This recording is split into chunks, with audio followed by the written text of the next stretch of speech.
Hello my YouTube family, कैसे हैं आप सब। आई होप आप सब बहुत अच्छे होंगे, स्वस्थ होंगे और मस्त होंगे। और आप लोगों की ब्लेसिंग से मैं भी एकदम स्वस्थ हूँ और मस्त हूँ।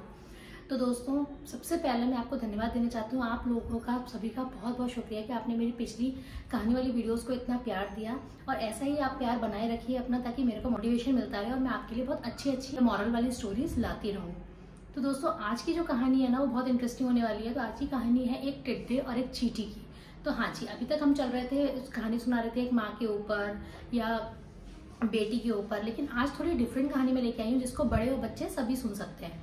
तो एक टिड्डा और एक चींटी की कहानी है और वो काफी अच्छे दोस्त थे। टिड्डा और चींटी जो है ना, वो काफी अच्छे दोस्त थे। तो मैं उनके स्वभाव के बारे में आप लोगों को बता देती हूँ।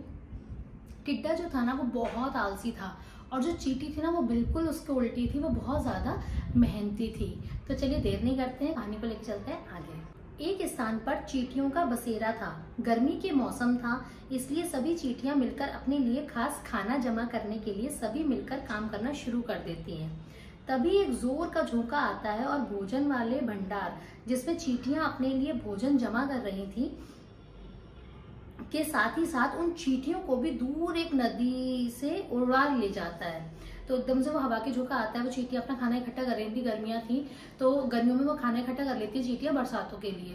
तो फिर क्या होता है कि वो जोर का हवा का झोंका आता है, जिससे उनका खाने का जो भंडार होता है, जो खाना इकट्ठा कर रही होती है, वो खाना और चींटियां सबको उड़ा के ले जाती हैं एक नदी की तरफ। सभी चींटियां डूबने लगी। तभी एक उड़ता हुआ एक टिड्डा आया और डूब रही एक चींटी को उसने बचा लिया। अब जैसे चींटियां जो है वो पानी में उड़ के पहुंची तो डूबने लगी, तो वैसे एक टिड्डा उड़ता हुआ वहां आया और उसने एक डूबती हुई चींटी को बचा लिया और उसे सुरक्षित स्थान पर ले गया। तभी से उसमें काफी अच्छी गहरी मित्रता हो गई। तो जो जिस चींटी को टिड्डे ने बचाया था, उस चींटी की और टिड्डे की बहुत अच्छी दोस्ती हो गई। अब वे लोग खुशी खुशी साथ में समय बिताने लगे, साथ में रहना, साथ में खाना पीना और मस्ती करना। लेकिन अब यह मस्ती ज्यादा दिन चलने वाली नहीं थी। वर्षा का मौसम आने वाला था।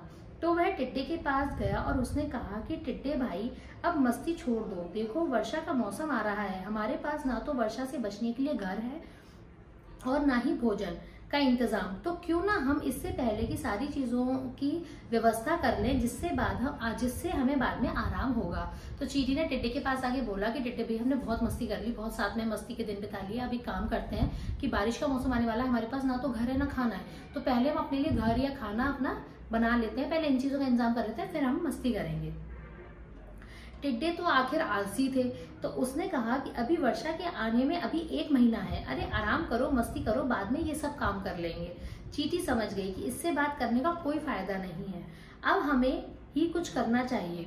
ऐसा सोचते हुए चींटी वहां से गुस्से से निकल गई। अब चींटी को समझ आ गया कि ये तो आलसी है, तो कुछ करेगा नहीं, मुझे ही कुछ करना पड़ेगा, तो वो गुस्से में चली गई। चींटी दिन रात मेहनत करने लगी। चींटी को काम करते देख टिड्डा उसे काफी परेशान करता और कहता कि तुम पागल हो, अभी काफी समय है, चलो खेलते हैं, बाद में ये सभी काम कर लेंगे। लेकिन चींटी नहीं मानती थी, वह अपने काम में लगी रही। वह कभी भी टिड्डे की बात पर ध्यान नहीं देती थी। और इधर टिड्डा अपनी दुनिया में मग्न था। उसे अब नहीं अपने मित्र चींटी का ख्याल था और नहीं वर्षा से बचने के लिए किसी जगह का ख्याल था। उसे पता ही नहीं चला कि कब कब में वर्षा के दिन आ गए। वह काफी परेशान हो गया, ना तो उसके पास एक अच्छा घर था और ना ही खाने की व्यवस्था। वह चींटी की कई बातों को सोचकर रोने लगा। अब क्या हुआ कि उसने सारे दिन ऐसे ही निकाल दिए, अपनी मस्ती में मस्त रहा और एकदम से वर्षा के दिन आ गए। उसे पता नहीं चला वो दिन कहाँ निकल गए। अब उसके पास ना तो घर था रहने के लिए, ना खाने को खाना। तब वो चींटी की बातों को याद करके रोने लगा। वह अपने दोस्त चींटी के पास पहुंचा और उसे अपने घर में रख लेने के बाद कही। अब वो चींटी के पास जाता है, उससे कहता है कि मुझे अपने घर में रख लो, लेकिन चींटी ने उसे वहां से उसे चले जाने को कह दिया। अब चींटी को गुस्सा आएगा, भाई उसने अकेले इतनी मेहनत करी थी, इतना काम किया था, तो उसने गुस्से में मना कर दिया। क्यों? अब पता है इसका सवाल क्या है कि क्यों चींटी ने उसे मना कर दिया। क्यों? क्योंकि ना, मतलब सबक सिखाना बहुत जरूरी है। अगर हम किसी के अच्छे दोस्त हैं या कोई हमारा अपना है ना, तो उसको प्यार में बिगाड़ो मत। तो इस कहानी से हमें क्या शिक्षा मिलती है? चींटी ने उसे वापस आने को कह दिया, मुंह लटका के वापस चला गया। अब कहानी से 3 शिक्षा मिलती हैं। तो दोस्तों, कहानी से पहली शिक्षा है, मित्र अगर गलती में ना हो तो उसकी मदद करें। अगर गलती नहीं करी है मित्र ने तो उसकी मदद करें, लेकिन अगर उसकी गलती है तो उसको उसकी गलती का सबक मिलना चाहिए। दूसरा, कभी भी आलसी ना बने, कम से कम अपने लिए तो काम करें, आलसी ना बने। और तीसरी, किसी को छोटा ना समझें और सभी की बातों पर ध्यान दें। अब टिड्डा कहता चींटी को समझ आता कि यार छोटी है, तो ऐसी नादान है, उसका मजाक उड़ाता रहता था, लेकिन उसने अपने लिए काम कर लिया ना, तो कभी किसी को छोटा ना समझे, सबकी बातों पर ध्यान दें। तो दोस्तों थी तो ये छोटी सी ही कहानी, लेकिन आई होप आप सबको एक सीख इससे मिली होगी।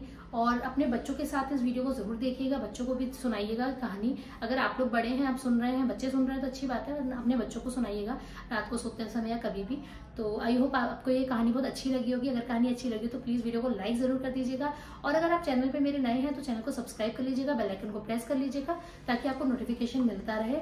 और दोस्तों वीडियो को ज्यादा से ज्यादा शेयर करिएगा ताकि ये कहानी, इतनी मोटिवेशन कहानी है ये, और बच्चों और बड़ों तक पहुंचे। तो फिर जल्दी से हम मिलेंगे नेक्स्ट वीडियो में, तब तक के लिए गुड बाय।